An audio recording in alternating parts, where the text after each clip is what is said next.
गीता की किताब तो आई कि नहीं घर में है? उसमें लिखा हुआ है कि श्लोक, इंद्रियां बड़ी प्रबल हैं, इंद्रियेभ्य परम मनः, इंद्रियों से प्रबल मन है, और मनसस्तु परा बुद्धि, मन से प्रबल बुद्धि है। मनुष्यों की बुद्धि जो है पुरुषों की बड़ी प्रबल है कि नहीं है? देखो आज के पुरुषों ने एटम बम बना लिए है, इधर से बटन दबाएं, हाँ उधर कोई देश का देश स्वाहा कर दे। एक सेकंड में बटन दबाते दबाते कोई बड़े से बड़े देश की राजधानी को ध्वंस कर सकते हैं। कमाल की बुद्धि है।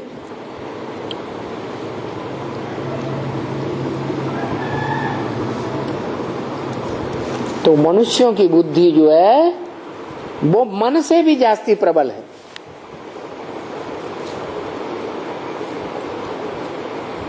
फिर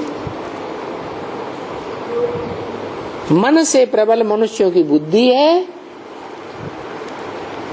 और मनुष्यों के बीच में कोई तो प्रबल होगा है? मनुष्यों के बीच में वो कौन प्रबल पुरुष है जो सब मनुष्यों के मुकाबले ज्यादा प्रबल है?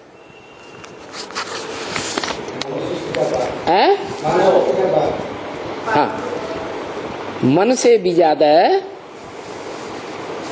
जो मनन चिंतन मंथन करने वाले मनीषी हुए हैं उन सब से ज्यादा प्रबल जिसकी बुद्धि है, कोई तो एक होगा कि सब होंगे? एक होगा। तो वो एक ऐसा है कि जो एटम बम बनाने वाले हैं वो एटम बम तो बना लेते हैं। क्या हम कोई भी देश को ध्वंस कर देंगे, नष्ट कर देंगे।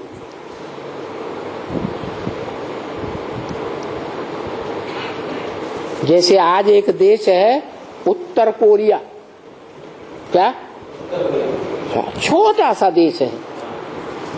कैसे? छोटा सा देश। वो तो दुनिया की बात हो गई। दुनिया के अंदर भारत में भी ऐसा ही एक छोटा सा देश है। अभी तो नहीं है, पहले भारत में ही था है? ये जो नेपाल, पाकिस्तान, लंका जो है ना, ये तो बाद में अलग हुए हैं, बांग्लादेश वगैरह। लेकिन पहले ये सब मिलकर के एक ही बड़ा हिंदुस्तान था, भारतवर्ष।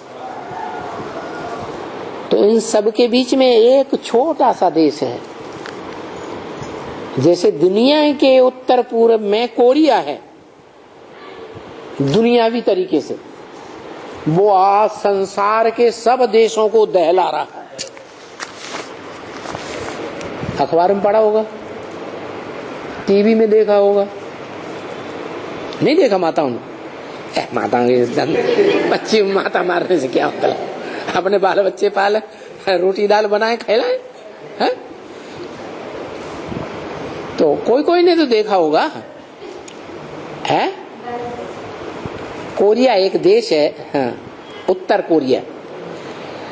तो वो दुनिया के उत्तर पूरब में है। कहाँ है? उत्तर पूरब में। और जो भारत में है तो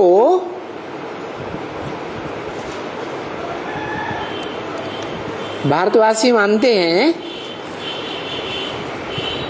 कि दुनिया की 8 दिशाएं हैं, पूरब, पश्चिम, उत्तर, दक्षिण, और उनके 4 कोने हैं। हाँ, तो उन 8 दिशाओं में जो उत्तर पूर्व का कोना है, उस दिशा का जो अष्टदेव है वो बड़ा प्रबल है? उत्तर प्रदेश में नहीं है, इंडिया। हाँ अब याद आया, उसका नाम है भूटान। बहुत छोटा सा देश है। जैसे ये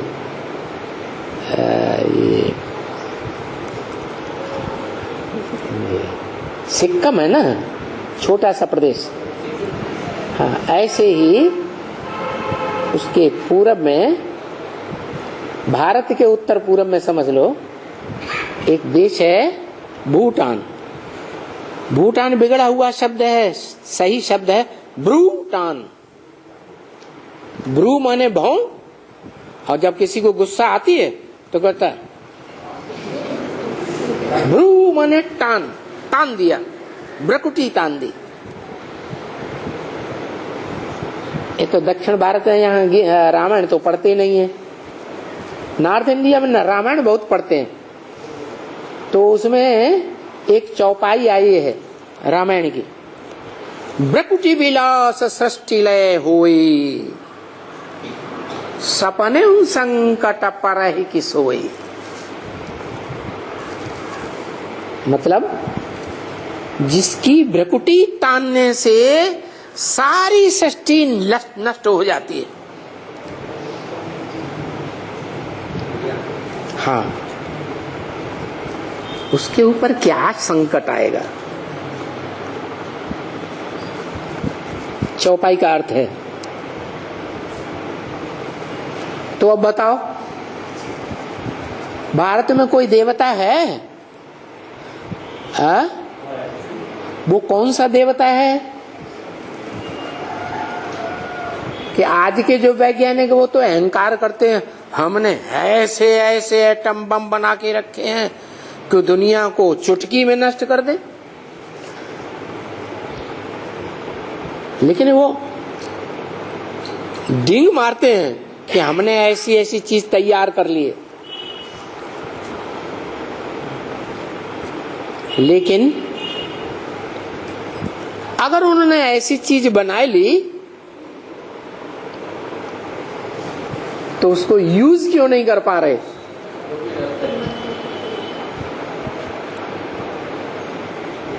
क्या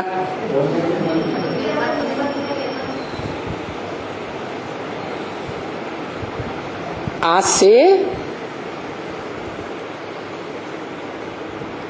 70-72 साल पहले 1945 में, जैसे आज के बच्चे खेलते हैं ना, बम फटाके छुड़ाते हैं दीपावली पे, ऐसे उन्होंने 20-20 मेगावाट की बम्बियां बनाई थी वैज्ञानिकों ने। हाँ, और जापान के 2 बड़े बड़े शहरों को नष्ट कर दिया।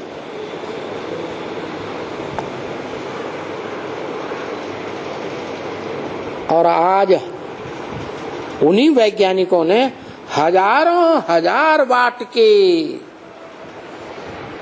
एक एक देश में ढेरों बॉम्ब बना के रखे हुए। कितने साल हो गए? अरे वो 20-20 मेगावाट के बनाए हुए कितने साल हो गए? 70 इयर्स। और अब 70 साल के बाद उनके पास हजारों हजार मेगावाट के बॉम्ब पड़े हुए हैं, एक एक देश में कई कई, गिनती ही नहीं है किसी के पास। लेकिन उनमें हिम्मत नहीं है क्या कि उनका विस्फोट कर दे। तो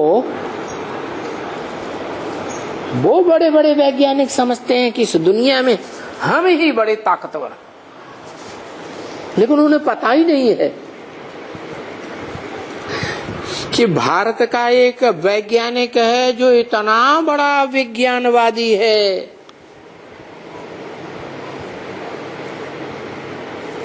कि तुम तो बम बना बना के रखे हैं, उसके पास जो योग बल का परमात्मा बम है वो इतना बड़ा तैयार हुआ पड़ा है कि तुम्हारे बम्बों को, बम्बियों को, सारे देश में जितनी बनाई हुई रखी है सब का ध्वंस हो जाएगा, सारी दुनिया ही ध्वंस हो जाएगी, एक भी नहीं बचेगा।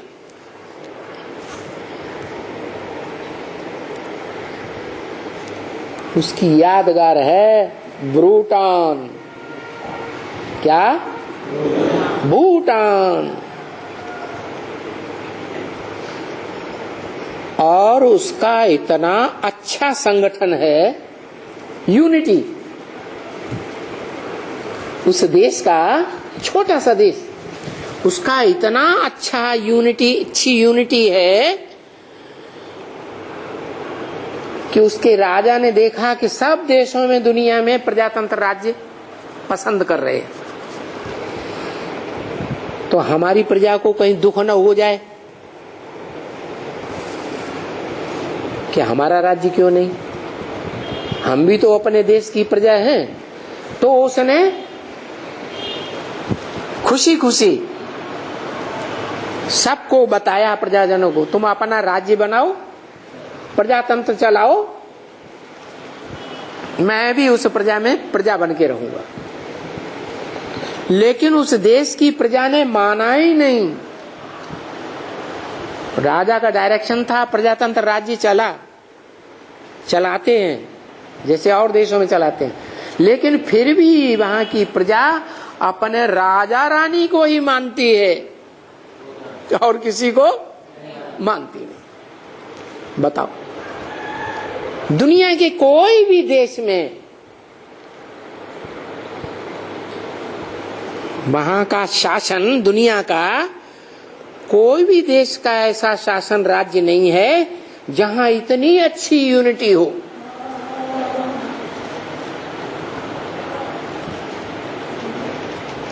एक के अंडर दी कंट्रोल चलने वाली प्रजा।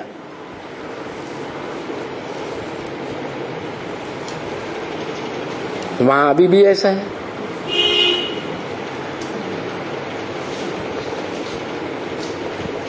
तो वो कहां की यादगार है?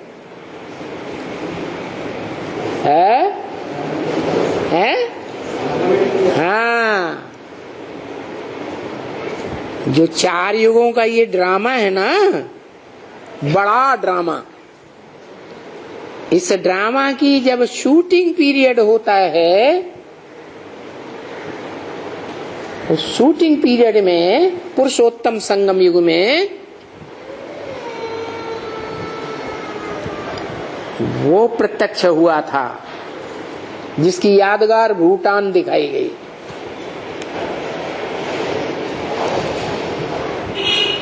सूर्यवंशी राजा, सूर्य के समान, ज्ञान सूर्य का हो, जिसकी ज्ञान की रोशनी इस दुनिया की 500-700 करोड़ सारी मनुष्य आत्माओं ने स्वीकार कर ली थी।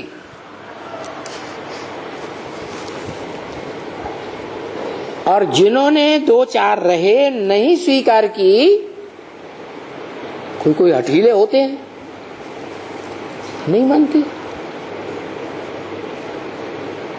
जैसे इस दुनिया को चलाने वाले धर्म पिताएं हुए, इब्राहिम, बुद्ध, क्राइस्ट वगैरह वगैरह। तो क्राइस्ट जैसे तो बड़े ग्रेट फादर्स हो गए दुनिया में। दुनिया की लगभग आधी जनसंख्या 200-250 करोड़ क्रिश्चियंस क्राइस्ट को अपना बाप मानते हैं। मानते हैं ही नहीं, वो तो बड़े दबंग, वो तो सहज नहीं मानेंगे। क्या सहज नहीं मानेंगे? कि दुनिया में कोई मनुष्य ऐसा भी हो सकता है जिसको सारी दुनिया मानने के लिए मजबूर हो जाए। हिंदू हो, मुसलमान हो, सिख हो, ईसाई हो, कोई भी धर्म का हो, हर धर्म के फॉलोअर्स हजारों साल से अपने धर्म पिता को मानते आए और वो उन धर्म पिताओं को छोड़ देंगे, जैसा ब्रह्म वाक्य है। क्या याद आया? ब्रह्म वाक्य मुरली में एक वाक्य आया है, नहीं याद नहीं रहा? अरे है?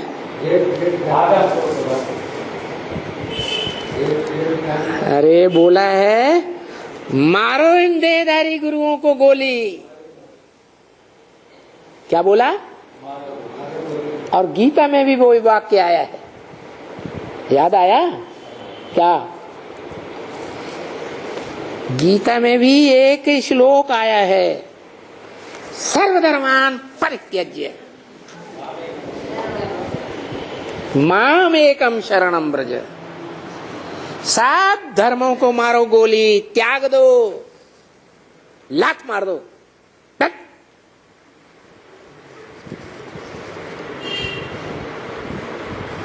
सब धर्म वालों ने, धर्म पिताओं ने सारी दुनिया को रौरव नरक बना के रख दिया। उनके मुंह पे बोल दो, क्या बोल दो? उनके मुंह पे बोल दो, थूक दो, तुमने और तुम्हारे फॉलोअर्स ने इस दुनिया को क्या बना दिया? रौरव नरक बना दिया, हेल बना दिया, बाढ़ बना दिया। हमको स्वर्ग बनाने वाला हेवनली गॉड फादर मिल गया। क्या बोल दो? हमको हेवन बनाने वाला हेवनली गॉड फादर मिल गया। और वो हेवनली गॉड फादर बताता है कि हेवन तो मैं जो बनाता हूं वो बहुत छोटा होता है, और हेल नरक, नरक की दुनिया बहुत बड़ी होती है। मैं इस दुनिया को स्वर्ग बनाकर जाता हूं। क्या बना के जाता हूं? स्वर्ग।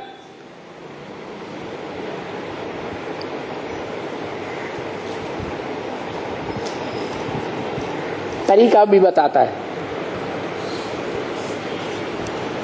मैं सदैव इस दुनिया में आकर भी स्वस्थिति में स्थित होकर रहता हूं।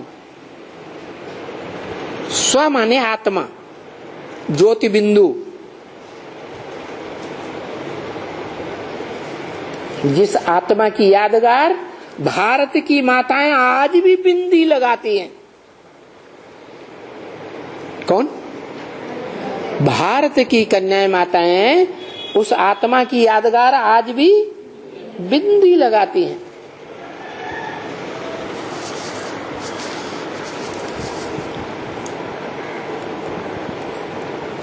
उन्हीं माताओं को, कन्याओं को, जिन्होंने आज तक नौरव नरक की दुनिया में भी मेरी बताई हुई बात पर इतना ध्यान दिया, क्या कि तुम देह नहीं हो, तुम ज्योति बिंदु आत्मा हो।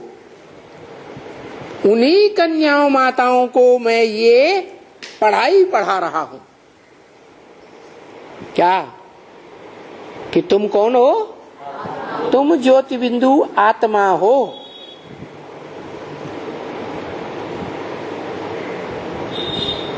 और माताओं को भी कन्या बना देता हूं। क्या कहा? माताओं को कन्या बना देता हूं। कोई कहे अरे माताएं तो ऐसे ही पुरुष लोग पतित बना देते हैं, उनको क्या ऊंचा उठाओगे? तो वो कहता है, वो क्या कहता है? मैं सदा स्वस्थिति में रहने वाला माताओं को ऐसा ज्ञान सुनाता हूं जिससे वो सदा स्वस्थिति में रहने की प्रैक्टिस करने में पक्की हो जाती। इसलिए वो कन्याएं माताएं मेरे साथ हेवन अर्थात स्वर्ग का गेट खोलने के लिए निमित्त बन जाती है।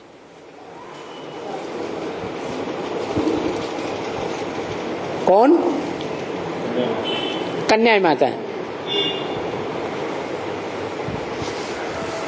मैं जिस तन में आता हूं वो नर तन में आता हूं, कन्या माता में नहीं आता हूं।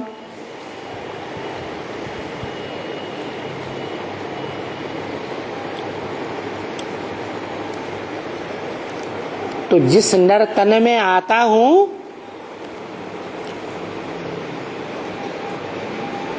वो प्रैक्टिकल में स्वर्ग नहीं बनाता। क्या?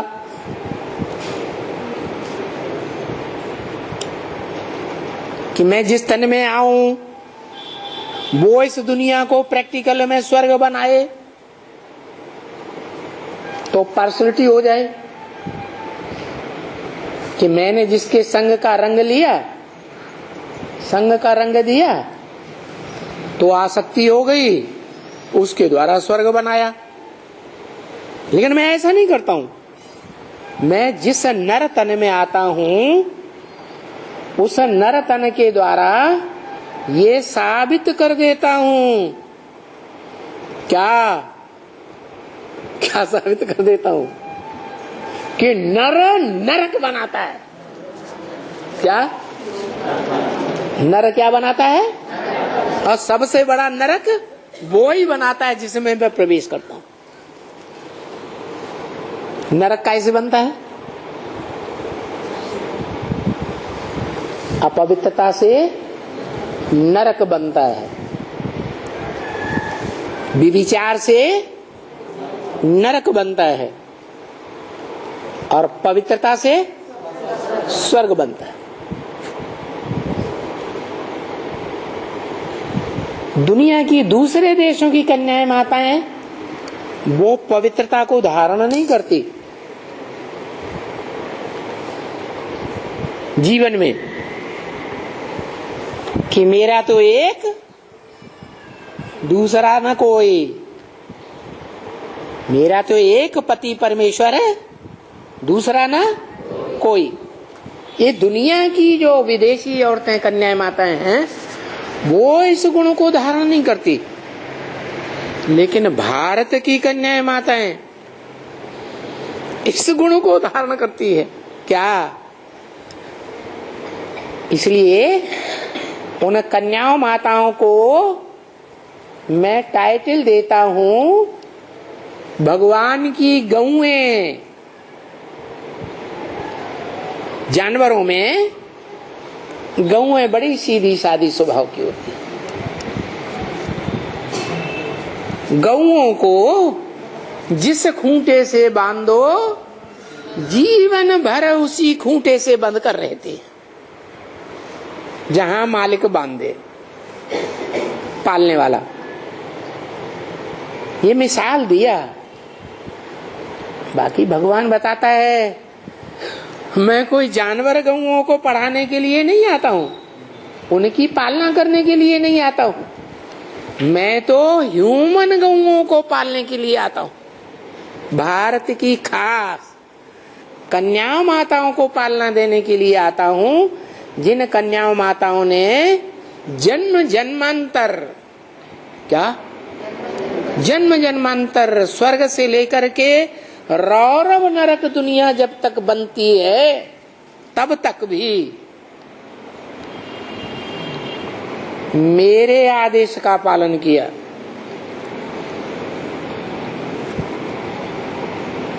चलो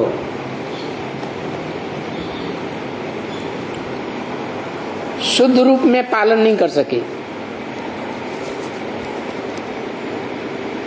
कि मैं ज्योति बिंदु आत्मा हूं, फिर भी यादगार तो कायम रखी ना।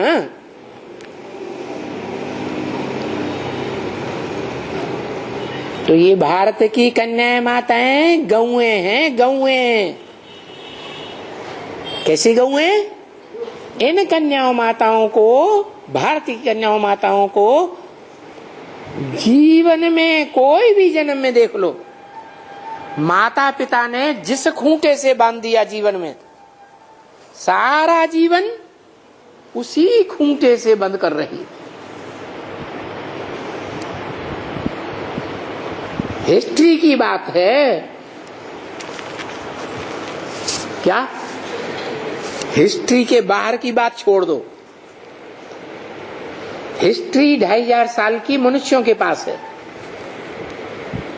मनुष्य उस हिस्ट्री में जो मनुष्यों ने बनाई है, उस हिस्ट्री में देख लें हजारों साल से कि भारत की ये गौएं, भगवान की ये गौएं इतने सीधी साधी स्वभाव की रही।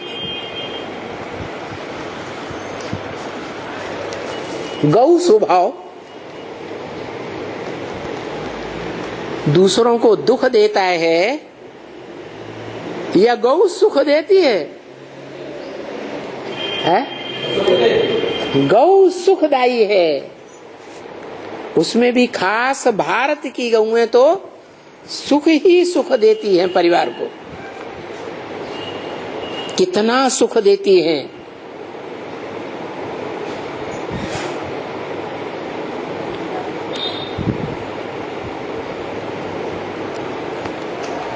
जीवन में कन्या है तो माता पिता के कंट्रोल के अंदर रहती है।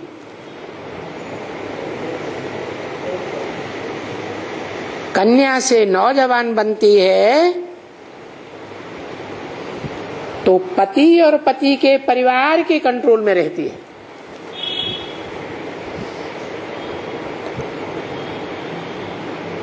और जब खुदान खास्ता पति शरीर छोड़ दे या कहीं चला जाए, सन्यासी होके चले जाते हैं ना, तो भी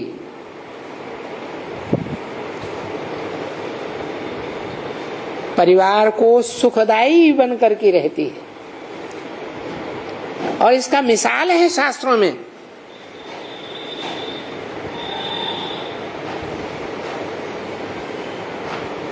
जो बड़े से बड़ा शास्त्र माना जाता है महाभारत,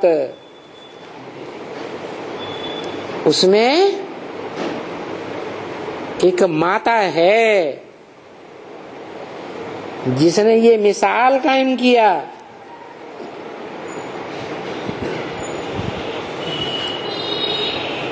कि परिवार की वृद्धि के लिए परिवार के साथ ही जीवन भर रही, भले पति ने शरीर छोड़ दिया।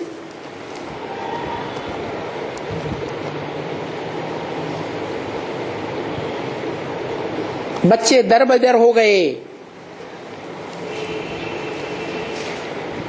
तो भी परिवार का नाम बाला करने के लिए परिवारजनों के साथ रही। याद आया है? कुंती। पति ने शरीर छोड़ दिया, पांडव, जिसे बाबा कहते हैं पांडव, पंडा बाप, पांडवों का बाप। पंडे का बच्चा पांडव।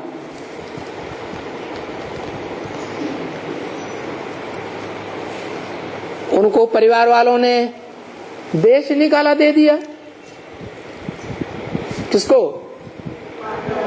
पांडवों को। पांडवों ने कहा भी मां को चलो हमारे साथ, मना कर दिया। नहीं, मैं अपने परिवार की पत नहीं गंवा सकती। मेरे पति का परिवार है। लो, पति मर गया, पति की लाज रख रही है।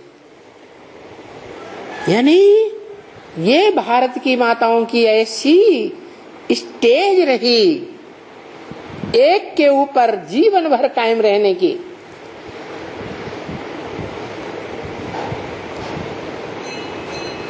कि पति चला जाए जीवन भर के लिए, पति शरीर छोड़ जाए, तो भी पति के ही गुण गाती रहती है, दूसरी शादी नहीं करती।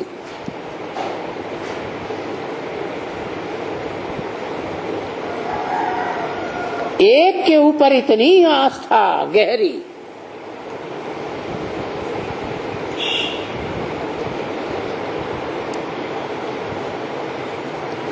कि मेरे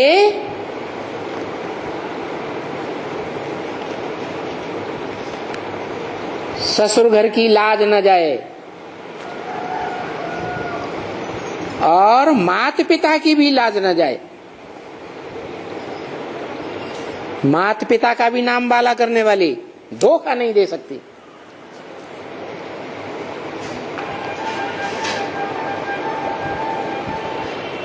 माता पिता ने दान दिया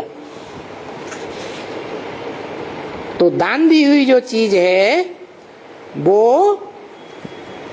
अच्छे से कामयाब हो वो अच्छा, या नाकामी हो जाए वो अच्छा है। कामयाब होकर रहे तो दोनों तरफ की लाज बचाई। भारत की कन्याओं माताओं ने कौन कौन से कुल की? ससुर कुल और माता पिता का कुल, दोनों की लाज रखी, कभी धोखा नहीं दिया। ससुर कुल को भी धोखा नहीं दिया और माता पिता को भी धोखा नहीं दिया। और आज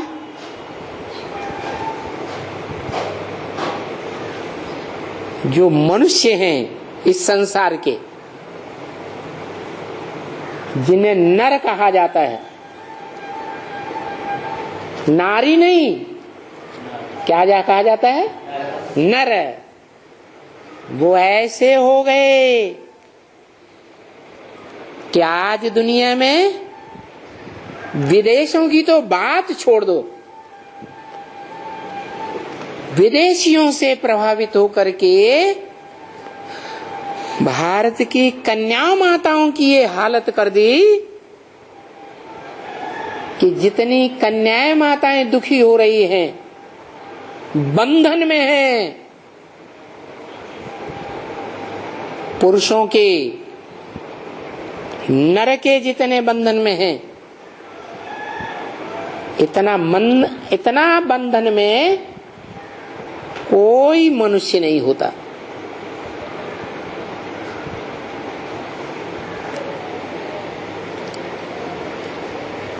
खास करके माताएं।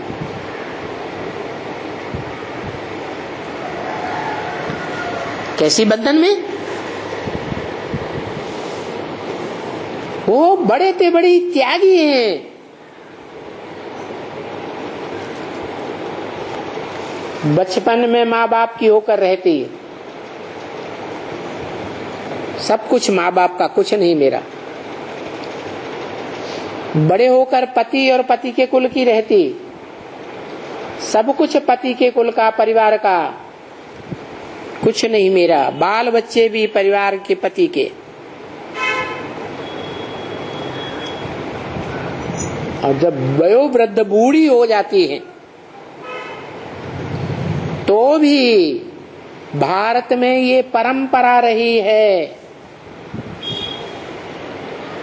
भगवान के आने से पहले तक, कि भारत की माताएं बूढ़ी होने के बावजूद भी परिवार की संपत्ति की हकदार नहीं बनी। क्या? परिवार की सारी संपत्ति बच्चों को सौंपी है।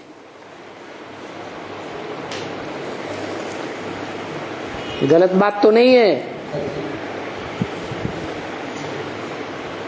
इतनी त्यागी बनकर सारा जीवन रही।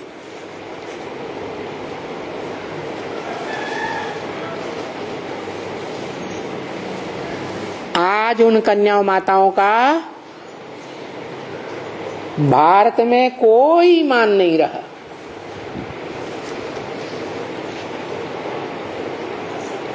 मनुष्य गुरुओं ने जो परंपराएं बनाई, ऐसी भ्रष्ट परंपराएं बन गई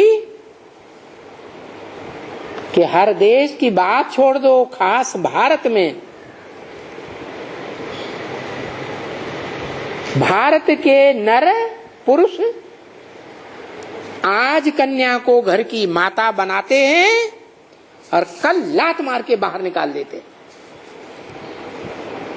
गवर्नमेंट भी कुछ नहीं कर रही। करती है? नहीं। माता को इंसान नहीं समझा, बच्चे पैदा करने की मशीन समझ लिया। जैसे मशीन पुरानी हो जाती है, कबाड़े में डाल दी,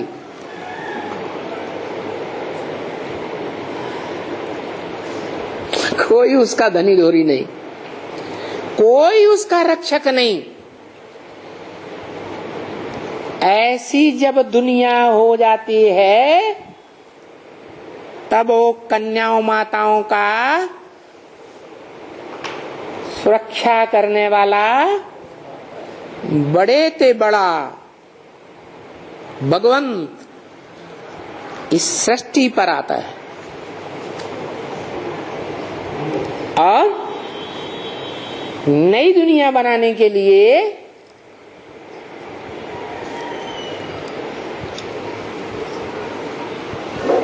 जिस पुरुष तन में भी प्रवेश करता है, तो भी उस पुरुष तन से पहले पहले नई दुनिया बनाने का काम करने के लिए नाम देता है ब्रह्मा।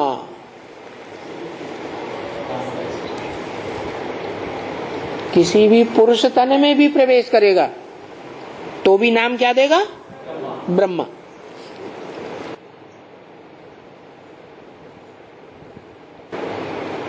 कितनी बड़ी पोस्ट देता है इस दुनिया में आकर।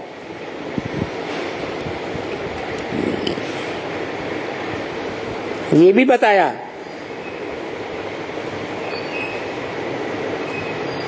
कि माताएं, खास करके भारत की माताएं, माता बनने से पहले इतनी बड़ी मान मर्तबा वाली कन्या होती है कि दुनिया के जो भी बड़े से बड़े संत महात्मा सन्यासी होते हैं, वो भी उसके पांव पूजते हैं। किसके? कन्याओं के।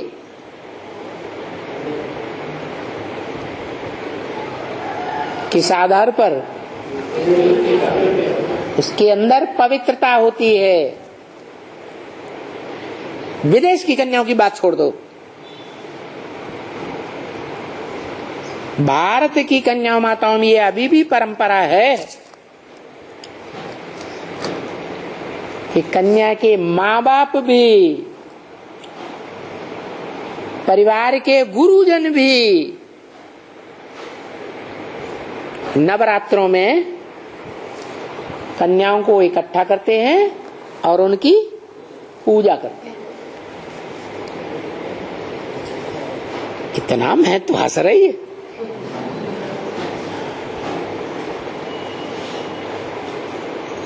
तो देखो,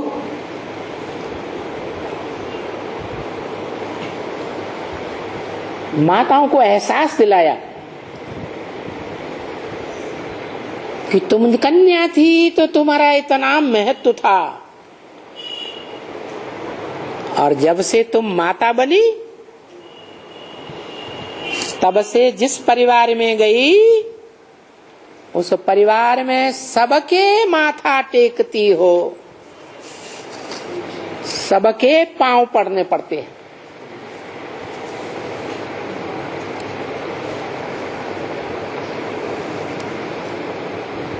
जिस पवित्रता के लिए भगवान ने इतना मान मर्तबा दिया कन्या माताओं को कि कन्याएं माताएं ही स्वर्ग का गेट खोलती हैं। क्या कौन खोलती? कन्या माता ही गेट खोलती। माताओं में भी वो माता जो पहले पहले भगवान को अपना अव्वल नंबर का पति मानकर रहती प्रैक्टिकल जीवन में। मेरा तो एक शिव बाबा, दूसरा न कोई।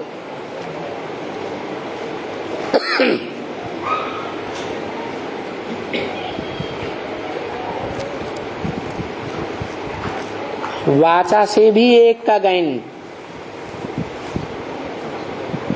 दृष्टि से भी एक को देखना। क्या देखते हुए भी उसको न देखना, एक को देखना। जो भी शरीर की कर्मेंद्रियां हैं उन कर्मेंद्रियों का भी संग बुद्धि से एक के साथ करना और प्रैक्टिकल में भी ऐसी कन्या का जीवन बिताना जीवन भर कि एक के अलावा इंद्रियों का कोई के साथ संबंध न हो सके, चाहे ज्ञानेंद्रियां हो और चाहे कर्मेंद्रियां हो। तो कन्याओं माताओं के बीच ऐसी कन्या को सबसे आगे रखता। किस बात में? स्वर्ग का गेट खोलने में। बाकी सब नंबर वार। जितना जो जीवन में एक के साथ निभाता है, निभाती है, मन से, बुद्धि से, दृष्टि से, वृत्ति से एक ही बनकर रहती,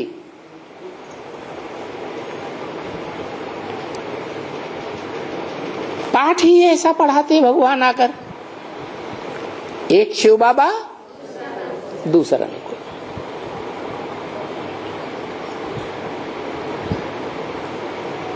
तो ऐसी कन्याएं माताएं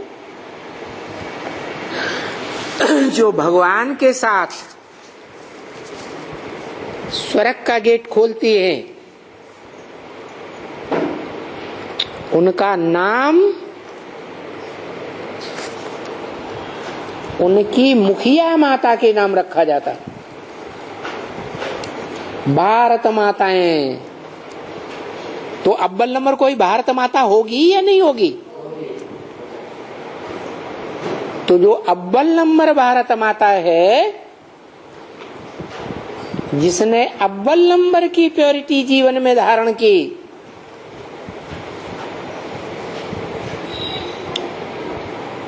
वो अव्वल नंबर माता नारी से लक्ष्मी बनती है। क्या बनती? लक्ष्मी बनती है। माने माता बनती है या कन्या ही रहती है? क्या बन गई? क्या बन गई? माता बन गई। भले माता बन गई, लेकिन एक की बन के रही तो माता, या 2 4 8 की बनी? एक के बन की रही तो पक्की माता।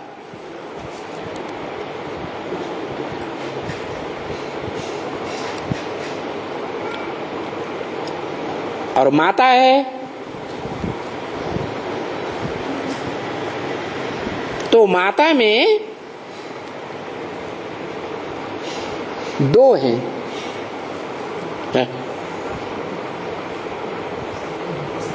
अरे हर माता में 2 है, क्या मतलब है? हर माता के अंदर जगत माता है।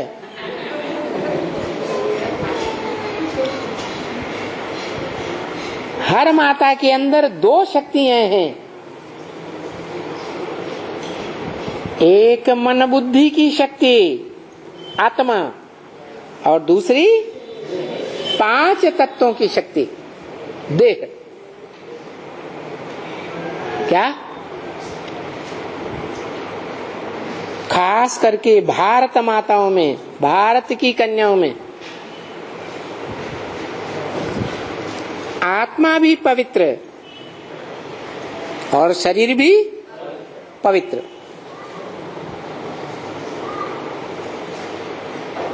जिसकी आत्मा भी पवित्र, जिसका शरीर भी पवित्र है,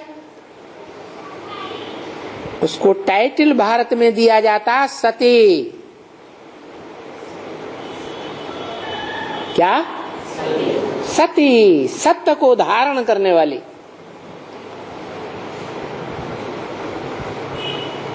बेहद का सत्य है सच्चाई। सत्य को ही ज्ञान कहा जाता है। सत्य का ज्ञान या झूठ का? सत्य का ज्ञान। तो जिस माता ने या कन्या ने अपने जीवन में जो सत श्री अकाल कहा जाता है, उस सत्य भगवान के सत्य को, ज्ञान को प्रैक्टिकल इंद्रियों में धारण किया। क्या?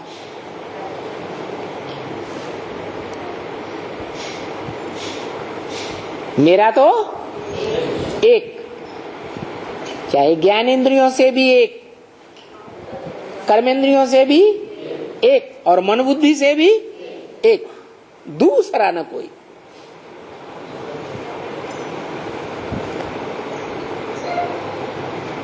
तो ये डायरेक्शन है। ऊंचे ते ऊंचा भगवंतात्मा का, परम पुरुष का डायरेक्शन है।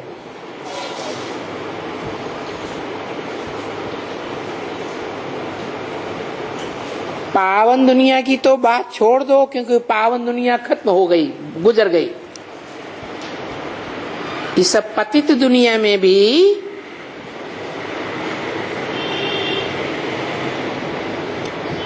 विशेषता बताई किसकी? कन्याओं माताओं की, भारत की माताओं की ये विशेषता बताई। इस पतित दुनिया में भी पतित तो बनना है, क्योंकि पावन दुनिया में भी देवताएं पतित बनते हैं तो नीचे गिरते हैं, कलाएं कम होती जाती है। तो पतित दुनिया में क्यों नहीं पतित बनेंगे? तो पतित दुनिया में पतित तो बनना है सबको, A to Z सबको पतित बनना है, परंतु एक के साथ पतित बने। अगर ऐसे जीवन में करती हैं तो वो सती हैं, सत्य को धारण करने वाली। क्या है? सती, सत्य को धारण करने वाली।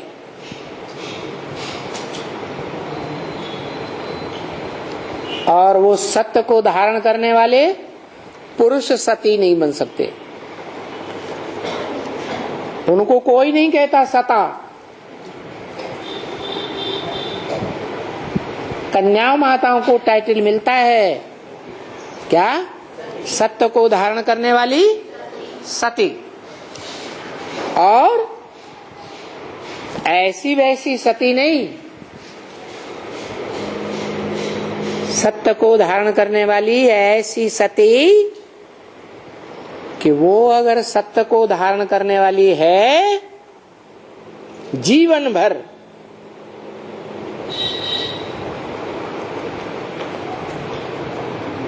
तो कोई राक्षस जैसे मनुष्य की पत्नी बनकर के भी भले रहे, जैसे जालंधर राक्षस की पत्नी का नाम वृंदा, तो भी उस सती में इतनी ताकत रहती है कि दुनिया में जिसे भगवान कहा जाता, खास भारत में शिव शंकर भोलेनाथ कहते हैं,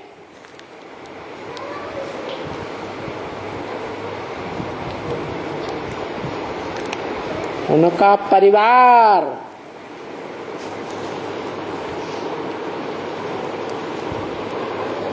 उनका छोटा बड़ा बच्चा हो, छोटा बड़ा कोई भी सहयोगी हो, सब मिलकर के उस जालंधर राक्षस का कुछ भी नहीं बिगाड़ पाते।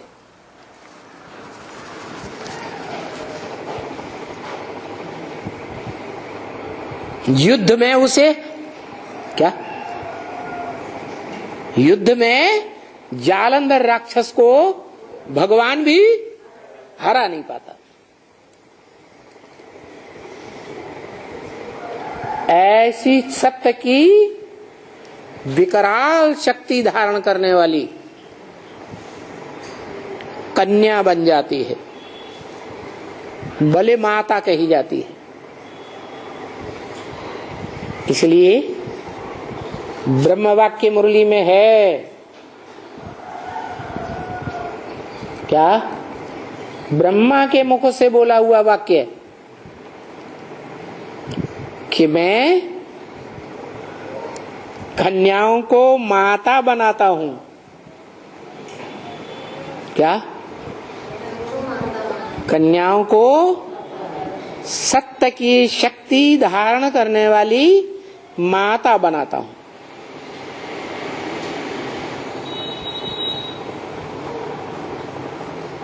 वो सत्य की शक्ति कहां से आती है?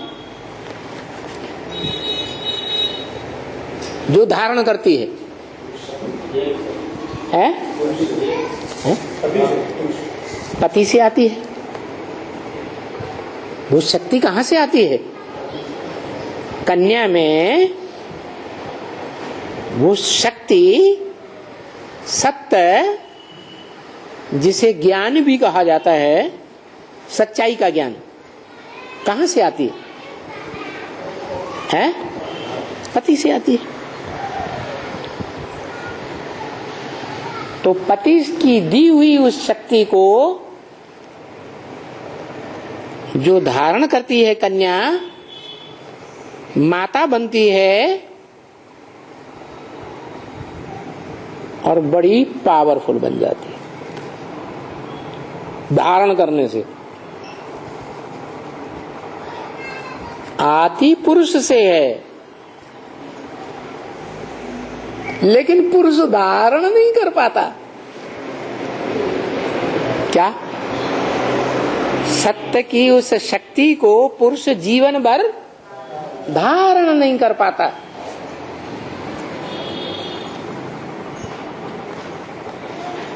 और भारत की कन्या माता धारण कर लेती है।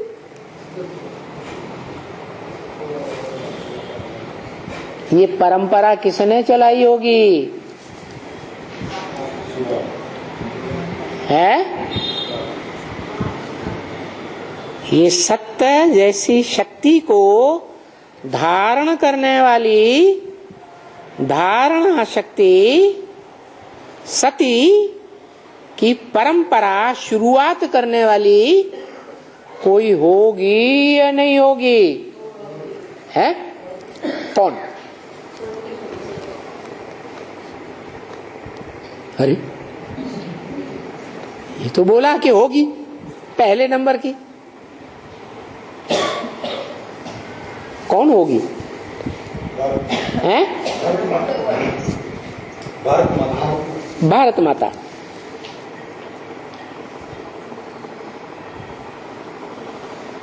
भारत कन्या क्यों नहीं कहा?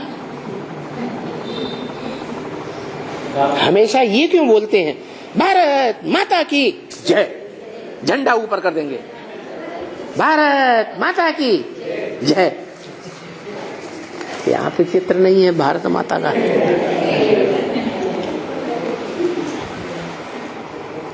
माता क्यों कह देते हैं? कन्या नहीं थी क्या? है? वो परम पुरुष शिव के लिए माता है। हाँ, पुरुष माने पुरु माने शरीर रूपी पुर, रहने की जगह। श माने शयन करना आराम से। शरीर रूपी पुर में जो आराम से शयन करता है, आत्मा। आत्माओं में वो आत्मा जो शरीर रूपी पुर में आता है, बड़े आराम से रहता है, कोई बेआरामी नहीं, कभी भी बेआरामी नहीं में अनुभव नहीं करता।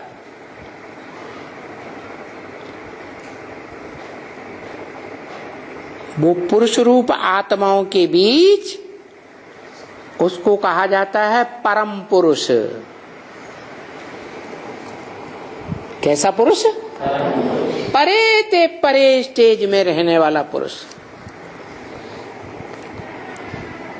उससे प्रबल कोई पुरुष रूपी आत्मा होती ही नहीं।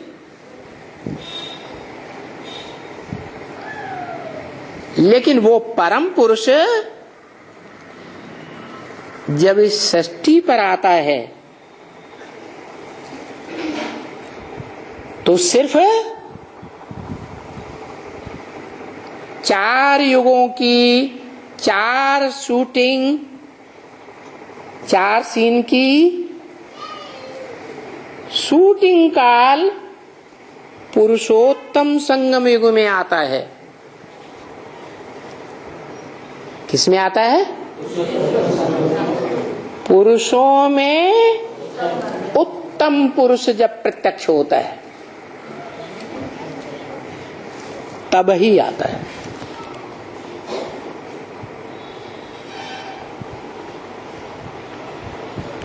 पुरुषों में उत्तम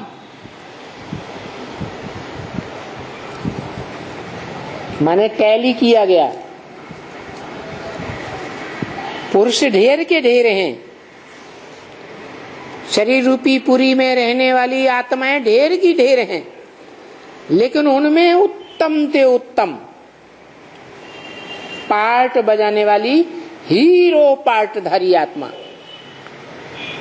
षष्ठ रूपी रंगमंच पर कैसा पार्ट बजाती? हीरो पार्ट बजाती। उस आत्मा में ही आता है। लेकिन जब आता है तब हीरो पार्ट नहीं बजाती। जब वो आता है उसमें, वो तब आता है जब वो जीरो हो जाती है। क्या क्या हो जाती? जीरो। जीरो माने है कुछ भी नहीं। किसी के पास 1 पैसा भी न हो, 1 रुपया भी न हो, 1000 भी न हो, लाख भी नहीं, करोड़ नहीं, कुछ एक भी न हो, तो कहेंगे जीरो। किस बात में जीरो?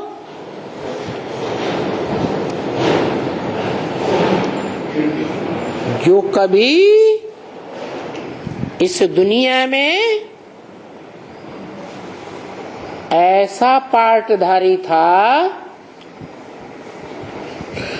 जो हीरो कहा जाता था इस दुनिया का।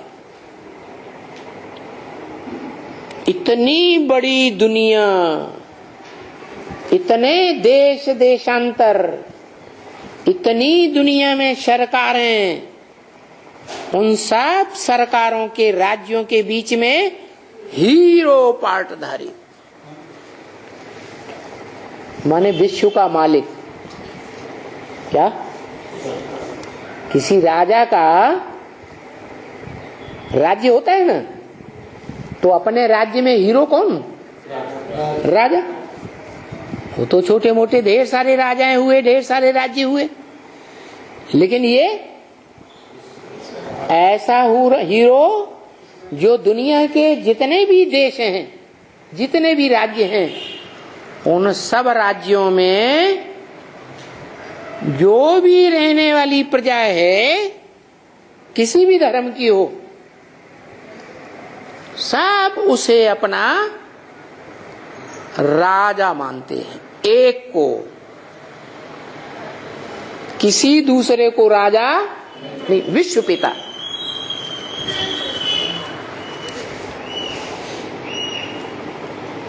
ऐसा राजा